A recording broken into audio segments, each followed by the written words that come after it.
Hello and welcome. इस video में हम डिस्कस करेंगे feminist criticism. Feminism is the belief in the social, political and economic equality of the sexes. It has developed over centuries through different waves, each addressing particular struggles of women in specific social and historical context. Feminism जो है ये एक belief है, social, political, economic belief है।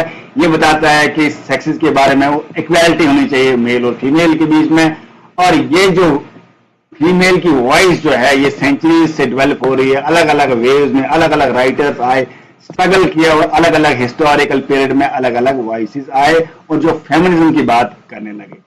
Alongside activism, feminism has also shaped literary theory and criticism. Let's explore the main waves of feminism, main feminist writers and critical approaches like gynocriticism, psychoanalytic and ecofeminism. Her page में जो है अलग अलग writers आए और ये जो activism रहा, ये अलग अलग वेव्स में अलग अलग राइटर्स आए, अलग अलग फेमिनिस्ट राइटर्स आए। उन्होंने लिटरेरी थ्योरी और लिटरेरी क्रिटिसिज्म का जो है उसको शेप दिया और अलग अलग वेव्स में कौन कौन से राइटर्स आए, उनकी क्या अप्रोचेस थे। ये गाइनोक्रिटिसिज्म क्या था, साइको एनालिटिक और इकोफेमिनिज्म, जितने भी फीमेल के रिलेटेड या फेमिनिस्ट के रिलेटेड जो भी टर्म्स हैं लिटरेरी थ्योरी और लिटरेरी क्रिटिसिज्म, वो सब डिस्कस करेंगे आने वाले वीडियोस में। इस वीडियो में हम डिस्कस करेंगे वेव्स ऑफ फेमिनिज्म। कितने वेव्स थे? 4 वेव्स थे। फर्स्ट वेव ऑफ फेमिनिज्म जो है 18th सेंचुरी से स्टार्ट हुआ और 20th सेंचुरी तक रहा फर्स्ट वेव ऑफ फेमिनिज्म, और focused primarily on women's suffrage, voting rights, education, legal rights. This wave arose in response to the social and legal restrictions placed on women during the Enlightenment and Industrial Revolution. जो first wave of feminism था उन्होंने बात की सिर्फ women की suffrage की। Women जो सफर कर रहे हैं सोसाइटी में पॉलिटिकल राइट्स नहीं है, इनको एजुकेशन राइट्स नहीं है उनको, तो उनकी बात की, खास करके बात की वोटिंग राइट्स की, एजुकेशन और लीगल राइट्स की बात की फर्स्ट वेव ऑफ फेमिनिस्ट जो थे वहां पे। और उन्होंने, क्योंकि सोसाइटी ने वुमेन पे रेस्ट्रिक्शंस लगाई थी, लीगल रेस्ट्रिक्शंस लगाई थी और सोसाइटल रेस्ट्रिक्शंस थी उन पे, और उनकी जो बात करने लगे, एज ऑफ एनलाइटमेंट चल रहा था, इंडस्ट्रियल रेवोल्यूशन आया था, वुमेन की बात कोई कर नहीं रहा था आम लोग, तो फेमिनिस्ट राइटर्स आए। और कौन कौन से फेमिनिस्ट राइटर्स थे फर्स्ट वेव ऑफ फेमिनिज्म में? सबसे पहला नाम आता है मैरी वुllstonecraft और मार्गरेट फुलर भी थी। और मैरी वुllstonecraft जो है ये इसको बोलते हैं मदर ऑफ मॉडर्न फेमिनिज्म। क्या बोलते हैं? Mother of modern feminism. 1759 में पैदा हुई और 1797 में इनकी डेथ हुई। और इन्होंने लिखा a vindication of the rights of women 1792, ये लिखा मैरी वुllstonecraft ने। और इनने ये बात की कि वुमेन को जो है इक्वल राइट्स होने चाहिए, खास करके एजुकेशन उनको देनी चाहिए। और दूसरा जो राइटर आता है, क्रिटिक आता है फेमिनिज्म का, वो क्रिस्टियन डी पिजान। ये जो है बहुत पहले एलिजाबेथन टाइम की राइटर है और इन्होंने भी वुमेन के लिए बात की और मिडिवल पीरियड की थी, यूरोपियन फेमिनिस्ट की बात कर रही थी। और इनका वर्क जो है the book of the city of ladies, ये भी इंपॉर्टेंट वर्क है। ये डिफेंड कर रहा है वुमेन की एबिलिटीज को, बोलती है कि वुमेन्स को भी एबिलिटी है और जो लोग वुमेन को नफरत करते हैं, उनको नीचे मानते हैं, उनको क्रिटिसाइज करती है क्रिस्टियन डी पिजान। और इनका work the book of the city of ladies. और नेक्स्ट जो राइटर हम पढ़ेंगे एने ब्रैडस्ट्रीट। ये भी एक फर्स्ट वेव ऑफ फेमिनिस्ट थी और first published poet in colonial America. Bradstreet poetry expressed both devotion and stubborn rebellion against gender norms के अगेंस्ट जो है इसने रेबेलियन किया। एने ब्रैडस्ट्रीट ने, जो सोसाइटी ने नॉर्म्स बनाए हैं, ये मेल है, ये फीमेल है, ठीक है, ये मैन है, ये वुमन है, उनके अगेंस्ट इसने जो है रिवोल्ट किया, रेबेलियन किया और बोला कि जो है ये गलत है जो आप वुमेन को नीचे मानते हो। और एनी ब्रैडस्ट्रीट के बाद हम पढ़ेंगे एफ्रा बैन भी बहुत अच्छी फेमिनिस्ट राइटर थी, उसकी प्लेज और उनको जो है इसमें जो है उन्होंने चैलेंज किया जेंडर रोल को। और ये आते हैं फर्स्ट वेव ऑफ फेमिनिज्म में। जो डिटेल में हमने ज्यादा पढ़ना है मैरी वुllstonecraft को, वो नेक्स्ट वीडियो में पढ़ेंगे। और अब हम पढ़ेंगे सेकंड वेव ऑफ फेमिनिज्म। तो फर्स्ट वेव ऑफ फेमिनिज्म में क्या फोकस था? वोटिंग राइट्स का, एजुकेशन और लीगल राइट्स। याद रखना, legal rights, property rights, education rights. और वुमेन सफरेज जो है मेन कंसर्न था। वुमेन जो सफर कर रहे हैं उनका मेन कंसर्न था फर्स्ट वेव ऑफ फेमिनिस्ट को। और सेकंड वेव ऑफ फेमिनिज्म जो है 1960 में शुरू हुआ, 1980 में जो है ये वेव जो है लगभग 20 साल चला सेकंड वेव ऑफ फेमिनिज्म। और ये स्टार्ट हुआ यूएसए में, और यूएसए में 1960 में स्टार्ट हुआ, एक्सपेंड किया फेमिनिस्ट एजेंडा। दूसरी वेव ऑफ फेमिनिज्म ने सर क्या कंसर्न था इनका, रिप्रोडक्टिव राइट्स होना चाहिए, वर्क प्लेस इक्वालिटी होनी चाहिए, सेक्सुअल फ्रीडम होना चाहिए। क्या होना चाहिए? रिप्रोडक्टिव राइट्स याद रखना और sexual freedom, reproductive rights, work place rights और सेक्सुअल फ्रीडम, ये इनकी कंसर्न थे सेकंड वेव ऑफ फेमिनिस्ट लोगों के। और बोलते थे लीगल प्रोटेक्शन होना चाहिए, मैरिटल रेप नहीं होना चाहिए, शादी के बाद जो वुमेन के साथ जबरदस्ती की जाती है वो भी नहीं करी जानी चाहिए। और डोमेस्टिक इश्यूज की बात की, it was the reaction limitation placed on, जो सेकेंड वर्ल्ड वॉर के बाद वुमेन पे रिस्ट्रिक्शन लगाई गई थी, उसके अगेंस्ट ये सेकंड वेव ऑफ फेमिनिज्म जो है रिएक्शन था, उनको क्रिटिसाइज करता था सेकंड वेव ऑफ फेमिनिज्म। और इसमें कॉन्सेप्ट्स क्या थे? द पर्सनल इज पॉलिटिकल, जो डोमेस्टिक वायलेंस हो रहा है, जो भी मियाँ बीवी के बीच में एक मियाँ जो है अपने बीवी को बहुत दबा रहा है, सप्रेस कर रहा है, उसको राइट्स नहीं दे रहा है, इक्वल अपॉर्चुनिटी नहीं दे रहा है, तो बोलता है वो पर्सनल चीजें जो है पब्लिक में लाई गई हैं वुमेन के साथ, कैसे जो क्या मतलब वो सप्रेशन हो रहा है, वायलेंस हो रहा है। और सेक्सुअल पॉलिटिक्स आई के सेक्स के बारे में जो है उनको मतलब हरास किया जाता है, उनकी पावर को कम माना जाता है। इनक्स जो है ये पहली बार जो है एक टर्म आई सोसाइटी में, लोग इसको रिकॉग्नाइज करने लगे। ठीक है, ये चीज जो है ये कंसेप्ट थे सेकंड वेव ऑफ फेमिनिज्म। और कौन से फिगर्स थे सेकंड वेव ऑफ फेमिनिज्म में? तो सेकंड से याद रखना, second sex, second wave of feminism, the second sex किसने लिखा है? साइमन डी बावर, साइमन डी बावर ने लिखा है द सेकंड सेक्स। ये बहुत इंपॉर्टेंट वर्क है, 1949 में पब्लिश हुआ ये द सेकंड सेक्स, और इसी ने एक रेवोल्यूशन लाया, इसमें एक रेवोल्यूशन लाया फेमिनिज्म में इसने। और इसने एक इंपॉर्टेंट लाइन बोली है साइमन डी बावर ने द सेकंड सेक्स में, जो 1949 में पब्लिश हुआ, one is not born becomes a woman, इंसान एक लड़की जो है पैदा ही वुमन नहीं होती है, बल्कि उसको सोसाइटी बनाती है वुमन, सोसाइटी रिस्ट्रिक्शन लगाती है, तूने इस आवाज में बोलना है, ऐसे रहना है, ऐसे जेस्चर्स देने हैं, बात रखना है, इस तरह ये जो है ये जेंडर रोल्स ये सोसाइटी ने बनाए हैं। एक्चुअल में गॉड ने कोई डिस्क्रिमिनेशन नहीं की है। Women are taught to be submissive, not born that way. Women को समझाया जाता है आपको सबमिसिव रहना है और आपको जो है अपना हस्बैंड का मानना है, उनके कमांड्स मानना है, ये जो सिखाया जाता है, ये बोलती है साइमन डी बावर। इसको डिटेल में नेक्स्ट वीडियोस में डिस्कस करेंगे। नेक्स्ट जो फेमिनिस्ट थी वो थी एलन शॉल्टर, ये सेकंड वेव ऑफ फेमिनिस्ट थी। इसने जो थ्योरी दी गाइनोक्रिटिसिज्म, गाइनोक्रिटिसिज्म मतलब वुमेन जो है अपने बारे में खुद लिखें। वुमेन जो है, वुमेन राइटर्स के बारे में इन्होंने लिखा कि वुमेन राइटर्स कैसे आप पोर्ट्रे करते हैं, मेल राइटर्स कैसे पोर्ट्रे करते हैं वुमेन को, वो रिजेक्ट किया, बोलते हैं वुमेन राइटर्स को खुद लिखना चाहिए अपने बारे में। Feminist literary theory and focus on women's writing history and experiences instead of using male dominated model। Male क्या लिखते हैं वुमेन के बारे में वो इसने नहीं देखा, बोलना मेल तो अपने तरीके से लिखते हैं, वुमेन खुद सफर कर रही है, वो खुद क्या लिखती है वो बात करो। और एलन शॉल्टर ने जो वर्क लिखा लिटरेचर ऑफ देयर ओन, ये पब्लिश हुआ 1977 में, ये इसकी पब्लिकेशन डेट आ सकती है एग्जाम में। लिटरेचर ऑफ देयर ओन, इसमें जो है इसने ब्रिटिश वुमेन के बारे में बोला, कौन से जैसे शैलोट, जो ब्रोंटे सिस्टर्स आए, जॉर्ज एलियट आए, उनने क्या लिखा, उसके बाद कौन से फीमेल राइटर्स आए, उनने क्या पोर्ट्रे किया, क्या फील किया, वो सब जो है एलन शॉल्टर बोलती है। लिटरेचर ऑफ देयर ओन 1977 में। और उसके बाद आती है कैरोल गिलिगन, ये भी सेकंड वेव ऑफ फेमिनिस्ट थी और ये साइकोलॉजिस्ट थी असल में। इसने लिखा in a different voice, Carol Gilligan ने इन अ डिफरेंट वॉइस लिखा, इसमें आर्ग्यू किया women's moral development differs from men's and deserves its own framework. को बोलती है फीमेल जो है अपना फ्रेमवर्क डिजर्व करती है, जो मेल सोसाइटी के नॉर्म्स बनाते हैं वो फीमेल पे थोपते हैं, वैसा नहीं होना चाहिए, फीमेल को भी राइट होना चाहिए, ये बोलती है कैरोल गिलिगन। ये तीनों जो है ये कौन थे? ये थे सेकंड वेव ऑफ फेमिनिस्ट को। ये हेलन सिक्सस जो है बहुत इंपॉर्टेंट है, हेलन सिक्सस, ल्यूइस एरेगरी, जूलिया क्रिस्टीवा, ये भी सेकंड वेव ऑफ फेमिनिस्ट थे और ये फ्रेंच फेमिनिस्ट थ्योरिस्ट थे और इन्होंने जो है साइको एनालिटिक की बात की। और पोस्ट स्ट्रक्चरलिज्म फेमिनिस्ट थे, मतलब ये जो सोसाइटी ने नॉर्म्स बनाए थे उनको नहीं, उनको रिजेक्ट करते थे, स्ट्रक्चरलिज्म को रिजेक्ट करते थे, जो स्ट्रक्चर सोसाइटी ने बनाए थे बोलते उनको डिकंस्ट्रक्शन करके अपने नॉर्म्स बनाने चाहिए, वुमेन को जो है रिप्रेजेंटेशन होनी चाहिए। हेलन सिक्सस और लुइस एरेगरी और जूलिया क्रिस्टीवा भी बोलते हैं। और थर्ड वेव ऑफ फेमिनिज्म आप पढ़ेंगे हम। थर्ड वेव ऑफ फेमिनिज्म जो है 1990 से स्टार्ट हुआ, 2000 तक ये थर्ड वेव ऑफ फेमिनिज्म रहा और इसमें इन्होंने बात की रियल इश्यूज की, race, class, sexuality and identity.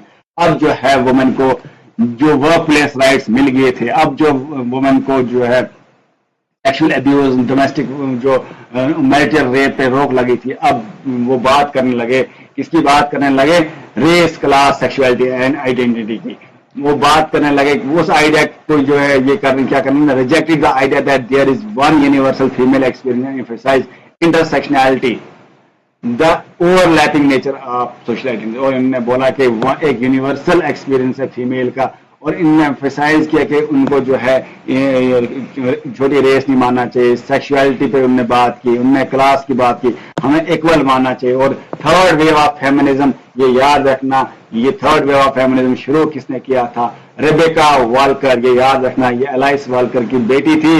Alias walker वो राइटर जो जिसने कलर पर्पल लिखा है, उसकी बेटी रेबेका वाल्कर ने जो है ये थर्ड वेव शुरू किया, और इनको ये जाता है, आर्टिकल लिखा 1992 article becoming the third wave, 1992 जो आर्टिकल लिखा बिकमिंग द थर्ड वेव, और यही जो है ये वर्क इम्पोर्टेंट बना थर्ड वेव शुरू करने के लिए। वो इन्होंने एम्फसाइज किया एलजीबीटी, लेस्बियन, गे, बाइसेक्सुअल, ट्रांसजेंडर, क्वीर, इन पे फोकस किया। इन जो अलग अलग सेक्सेस थे, इन पे जेंडर्स थे, उनको जो है इन पे फोकस किया। और रेबेका वाल्कर के अलावा एमी रिचर्ड्स आता, ये भी को फाउंडर थे थर्ड वेव ऑफ फेमिनिज्म के, ये भी को फाउंडर थे इसकी थर्ड वेव को शुरू करने के लिए। और उनने फोकस किस पे किया, यूथ एक्टिविज्म पे, reproductive justice and media criticism पे इसने फोकस किया एमी रिचर्ड्स ने। रेबेका वाल्कर और Amy Richards third wave of feminism. और जो थर्ड इनका राइटर इंपॉर्टेंट है वो है जैकलिन रोज। जैकलिन रोज जो है ये भी फेमिनिस्ट क्रिटिक थी, और ये थर्ड वेव ऑफ फेमिनिज्म की एक इंपॉर्टेंट फेमिनिस्ट थी। साइको एनालिसिस और लिटरेचर पे इनका जो लिखी, इनने ज्यादा लिखा है। और इनका वर्क जो the haunting of Sylvia Plath, the haunting of Sylvia Plath, जो सिल्विया प्लाथ एक राइटर थी, इसके बारे में लिखती है। और where she analyse the culture and literary portrait of Plath specially in relation to mental health and gender. उसकी मेंटल हेल्थ, वो सिल्विया प्लाथ जिसने सुसाइड किया था बहुत ही छोटी उम्र में, और जिसने शादी की थी, उसके बाद उसने सुसाइड किया था, कहीं उसके साथ शादी की थी, तो उसके बारे में पूरा दिया है इसने, मतलब कैसे वुमन को सप्रेस किया गया था, और उसको एनालाइज किया सिल्विया प्लाथ की लाइफ को इसने, जैकलिन रोज ने। और इसको भी बोला जाता है ये थर्ड वेव ऑफ फेमिनिज्म की एक इंपॉर्टेंट फेमिनिस्ट थी। और इनने थर्ड वेव ऑफ फेमिनिज्म में फोकस वही किया, reproductive justice, media representation, body image and sexual freedom पे बात की, इंडिविजुअलिटी और डाइवर्सिटी पे बात की इनने थर्ड वेव ऑफ फेमिनिज्म में। उसके बाद आता है फोर्थ वेव ऑफ फेमिनिज्म, 2010 से चलता रहा है, अभी भी चल रहा है फोर्थ वेव। फोर्थ वेव में जो है ज्यादातर बात होती है डिजिटल एक्टिविज्म पे, वुमेन को जो है कैसे पोर्ट्रे किया जाता है मूवीज में, एज एन ऑब्जेक्टिफिकेशन किया जाता है, थिंगिफिकेशन किया जाता है, और ग्लोबल सॉलिडारिटी की बात की। और ये उसने बोला है कि सोशल मीडिया पे वुमेन को कैसे रिप्रेजेंट किया जाता है। इसमें मूवमेंट्स आते हैं like me too movements, times of movement, ये मूवमेंट जो स्टार्ट हुए थे सोशल मीडिया के बारे में, वुमेन को कैसे पोर्ट्रे किया जाता है, जैसे बॉलीवुड में हम देखेंगे मूवीज में वुमेन को कैसे पोर्ट्रे किया जाता है, जिसमें वुमेन जो है अपना मतलब दिखाते हैं अपनी ब्यूटी की तरफ, वो लोग जो उनकी ब्यूटी को सराहते हैं, और यही होता है थिंगिफिकेशन, और यही होता है ऑब्जेक्टिफिकेशन। और इसमें फोकस किया ऑनलाइन एक्टिविज्म पे, सेंट्रल कल्चर कॉलिंग और हरासमेंट, ट्रांस राइट्स पे बात की, बॉडी पॉजिटिविटी पे बात की, मेंटल हेल्थ अवेयरनेस पे बात की। और उन्होंने बात की ब्लैक ब्राउन पे बात की, black feminism, brown feminism, LGBTQ पे बात की। और उसमें कौन कौन राइटर थे, कीरा कॉकरेन, ये याद रखना, कीरा कॉकरेन, ये फोर्थ वेव ऑफ फेमिनिज्म में आती है। और इसने लिखा ऑल द रिबेल वुमेन, ये 2013 में लिखा है इसने, all the rebel women 2013, Kira Cochrane. और इसने हाईलाइट किया diversity, boldness and digital nature of fourth wave of feminism, इसने बात की है इसकी। और major feminist literary theories and approaches कौन कौन से आते हैं, वो फेमिनिस्ट थ्योरीज और अप्रोचेस हम डिस्कस करेंगे इसमें। वो आता है गाइनोक्रिटिसिज्म, सबसे पहले जो एलन शोल्टर ने दिया है, और ये बात करता है फीमेल ऑथर्स की, फीमेल ऑथर की बात कर रहा है, उनकी हिस्ट्री, उनकी थीम्स क्या थी, उनका ट्रेडिशन क्या था। और ये अटेंशन करते हैं मेल ऑथर के रिप्रेजेंटेशन को, ये नहीं पढ़ते हैं। गाइनोक्रिटिसिज्म बोलते हैं कि वुमेन ने कैसे अपने आप को रिप्रेजेंट किया, जैसे ब्रॉन्टे सिस्टर्स ने अपना नाम चेंज करके दिया था, जॉर्ज एलियट ने, मैरी एन एवांस ने जॉर्ज एलियट नाम रखा था ताकि उनको सीरियसली लिया जाए विक्टोरियन सोसाइटी में। ये सब बात करते हैं गाइनोक्रिटिसिज्म, मतलब the representation of female voice by the female writers. और उसके बाद आता है मटेरियल फेमिनिज्म, ये भी बहुत इंपॉर्टेंट है। ये मार्क्सिस्ट थ्योरी से जो है इन्फ्लुएंस हुआ। ये अप्रोच मानता है कि इकोनॉमिक एंड मटेरियल कंडीशन जो है, जो इकोनॉमिक कंडीशन, मटेरियल कंडीशन जो है, यही डिस्कस, यही जो है डिसाइड करता है वुमेन की लाइफ को। अगर वुमेन को जो है पास पैसा होगा, उनके पास प्रॉपर्टी होगी, तो वो नहीं, उनको सप्रेस नहीं किया जाएगा। मगर उनके पास प्रॉपर्टी नहीं है अपनी, जो है उनको प्रॉपर्टी देना चाहिए। उनको क्या करना चाहिए, उनको कैपिटलिस्ट रोल देना चाहिए, तभी उनको जो है मतलब ऑपरेशन नहीं झेलना पड़ेगा। ये बात करता है मटेरियल फेमिनिज्म, और वही मार्क्सिज्म भी बोलता है।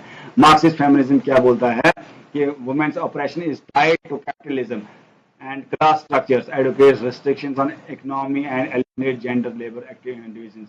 जेंडर लेबर डिविजन्स को जो है खत्म करना चाहिए कि फीमेल को कौन सा काम देना चाहिए, मेल को कौन सा काम देना चाहिए, ऐसा नहीं, उनको इक्वल की तरह ट्रीट करना चाहिए, बोलता है मार्क्सिस्ट फेमिनिज्म। और उसके बाद आता है psycho analytic feminism. Psycho analytic feminism में आता है फ्राइड, लकान की थ्योरी को ये एक्सप्लोर करते हैं और बोलते हैं unconscious desire, childhood, language shape gender. ये लैंग्वेज जो है ये क्या करते हैं, जेंडर को शेप करते हैं। जूलिया क्रिस्टेवा और जैकलिन रोज इसको जो है बोलती है। मतलब साइको एनालिटिक फेमिनिज्म मतलब फेमिनिज्म वो मतलब लड़कियां कैसे सफर करती हैं साइकोलॉजिकली, उनको टॉर्चर किया जाता है, उनको जो डोमेस्टिक वायलेंस फेस करते हैं, ये सब बात करते हैं। उसके बाद कल्चरल फेमिनिज्म, कल्चर, वुमेन की वैल्यूज, क्रिएटिविटी, नर्चरिंग रोल्स को कैसे सोसाइटी ऑप्रेस करती है, सप्रेस करती है, और क्रिटिसाइज फॉर बीइंग एसेंशियल, और फीमेल को जो है क्रिटिसाइज किया जाता है। उसके बाद एक फेमिनिज्म जो है वो बात करती है कि जो वुमेन है वो इन्वायरमेंट की तरह है। जैसे इन्वायरमेंट को लोग एक्सप्लॉइट कर रहे हैं, इन्वायरमेंट कुछ नहीं बोल रहा है, इसी तरह वुमेन को भी एक्सप्लॉइट किया जा रहा है पैट्रियार्कल माइंडसेट के लोगों के द्वारा। और domination of nature and women are link, और जैसे डोमिनेशन करते हैं नेचर को, जैसे उसी तरह हम वुमेन को भी क्या करते हैं, डोमिनेट कर रहे हैं। और बोलते हैं क्या होना चाहिए, हार्मनी होना चाहिए, और फिर फीमेल की वॉइस को सुन लेना चाहिए। लिबरल फेमिनिज्म बात करते हैं इक्वल राइट्स की, uniform with in existing system. ये नहीं बोलते हैं कि रेडिकल होना चाहिए, रेवोल्यूशन लाना चाहिए, बल्कि जो सिस्टम ऑलरेडी बना हुआ है उसी सिस्टम में जो है वुमेन को राइट्स मिलने चाहिए ताकि वो इक्वल आ जाएं, इक्वल राइट्स मिले उनको। रेडिकल फेमिनिज्म बोलता है नहीं, हमने पूरा बदलना है, सब सिस्टम को बदलना है, सीक्स डिसमेंटल पैट्रियार्कल, जो पैट्रियार्कल सिस्टम है यहाँ पे मेल डोमिनेटेड सोसाइटी है, मेल डोमिनेट कर रहा है सोसाइटी को, पैट्रियार्कल माइंडसेट है, इसको क्या करना है, वैनिश करना है, इसके खिलाफ जो आवाज उठानी है और मेल डोमिनेटेड सोसाइटी को एस्टेब्लिश करना है। चैलेंज करता है institution like marriage, religion and heteronormativity. और उसके बाद फेमिनिस्ट एक्टिविस्ट आते हैं। सिस्टरहुड इज पावरहुड, ये हमने डिस्कस किया है। Red stocking radical feminist group from 1969 in the US, known for promoting consciousness raising and rejecting liberal feminism moderate. जो रेड स्टॉकिंग्स मूवमेंट आया, एक रेडिकल मूवमेंट था, ये प्रमोट किया गया कि जो रिजेक्ट करना है लिबरल फेमिनिज्म मॉडरेट टोन को, मतलब वुमेन को जो है रोल, अच्छा रोल मिलना चाहिए, हर कहीं उसको जो है सोसाइटी में इक्वालिटी मिलनी चाहिए। तो ये हमने डिस्कस किए।